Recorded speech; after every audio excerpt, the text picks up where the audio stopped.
Israel is in crisis tonight after Iran launched its most massive direct assault in history, codenamed Operation True Promise 3rd. Over several days, beginning June 13th, Iran unleashed a coordinated barrage of more than 400 ballistic missiles, including short, medium, and long-range types like Fateh 110, Zulfiqar, Sejal, and the hypersonic Fateh 1, along with an estimated 200 to 1,000 kamikaze drones. Their intent was clear: overwhelm Israel's multi-tier air defenses and land heavy blows on civilian and strategic targets across major urban centers.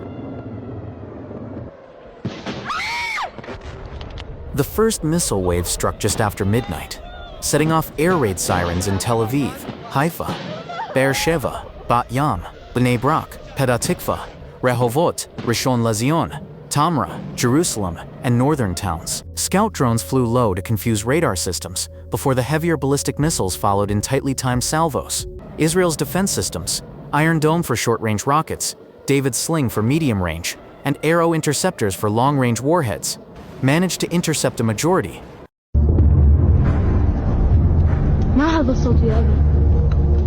But dozens slipped through, inflicting significant damage deep within populated areas. The impact zones are vast and varied.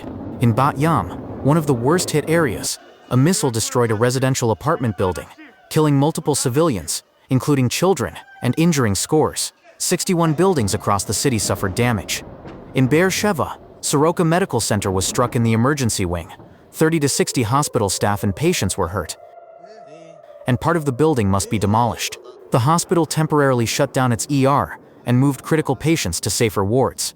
Haifa's industrial heart was badly hit when a missile slammed into the oil refinery and pipeline infrastructure, igniting large-scale fires. Thick, toxic plumes rose into the sky, forcing partial evacuation of surrounding neighborhoods. Rescue teams worked through hazardous conditions to contain the blaze and secure essential equipment. Tel Aviv also sustained direct hits.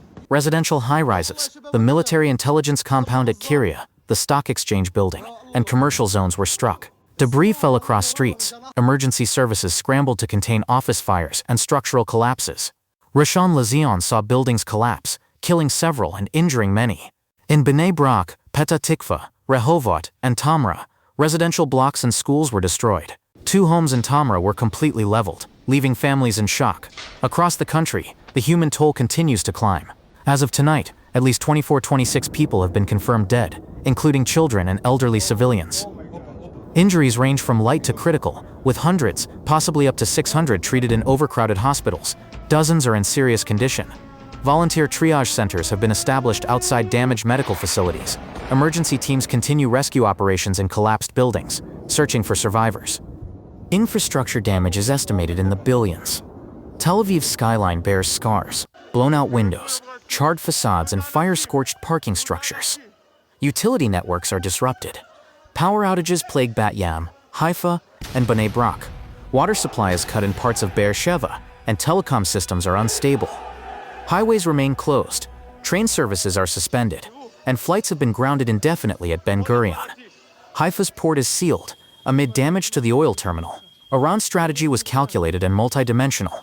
Drones were deployed ahead of missile waves to sow confusion, followed by coordinated launches from multiple launch sites. By varying missile types, some with multiple warheads, Iran managed to overwhelm radar tracking and interception systems. New generation Khyber Shekan, Fatah, and Sejal missiles, especially the heavy Sejal, were fired for the first time, signaling an escalation in Iran's strike capabilities. Israel's military response has been swift. Thousands of reservists have been mobilized. Tanks, artillery, and fighter jets have been dispatched. From a secure underground bunker, Prime Minister Netanyahu declared the attack crosses a red line. He emphasized that this assault would not go unanswered, and Israel has already struck presumed missile launchers and drone depots inside Iran, as well as the Arak heavy-water nuclear reactor. Additional strikes reportedly hit Iran-linked facilities in Syria and Iraq. In communications assured to the public, Netanyahu called for calm, outlined emergency protocols, and urged citizens to conserve resources.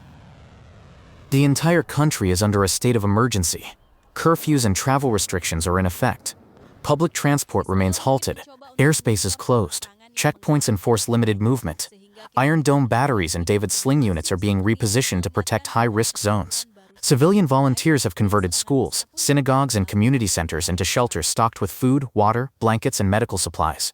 Thousands of displaced families are temporarily housed in these sanctuaries, while aid workers and religious groups deliver hot meals and psychological support. Hospitals are stretched beyond capacity, intensive care wards are full, triage tents have taken the place of standard wards, and outpatient services are shut down. Medical staff, many recruited from retirement, are working around the clock. Ambulance services are overwhelmed, with calls reporting injuries, shock, and ongoing fires in real time. Blood banks are issuing emergency pleas for donations. On the diplomatic front, global reaction has been swift. The U.S. reaffirmed unwavering support for Israel, dispatched naval assets, and opened channels for potential military cooperation. Biden convened a high-level security meeting. Europe urged restraint, while China and Russia called for immediate de-escalation. Neighboring countries have begun evacuating foreign nationals. Markets responded. Oil prices spiked, stock markets plunged, and investors rushed into safe haven assets. Diplomatic efforts are underway behind the scenes. Mediation attempts via Geneva are being organized by European and Middle Eastern channels. However, Israel's rhetoric is firm. Some officials are now demanding extreme measures, including targeted action against Iran's supreme leader, signaling internal debate over proportional retaliation. Meanwhile, regional instability is rising. Hezbollah on Israel's northern border remains on high alert.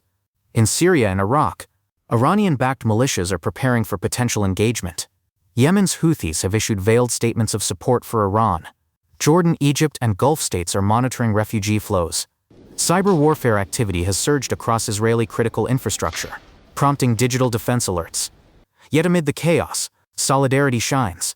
Neighborhood volunteers distribute care packages and defend the vulnerable. Religious and civic leaders are working together to maintain unity across religious and ethnic divides. Desperate parents in shelters are comforting traumatized children. Schools closed today are planning remote education modules to support learning and routine. Psychological aid hotlines are receiving thousands of calls from citizens in distress. Still, the next days are fraught with peril. Iran's strike was a deliberate escalation, not proxy, but state direct action.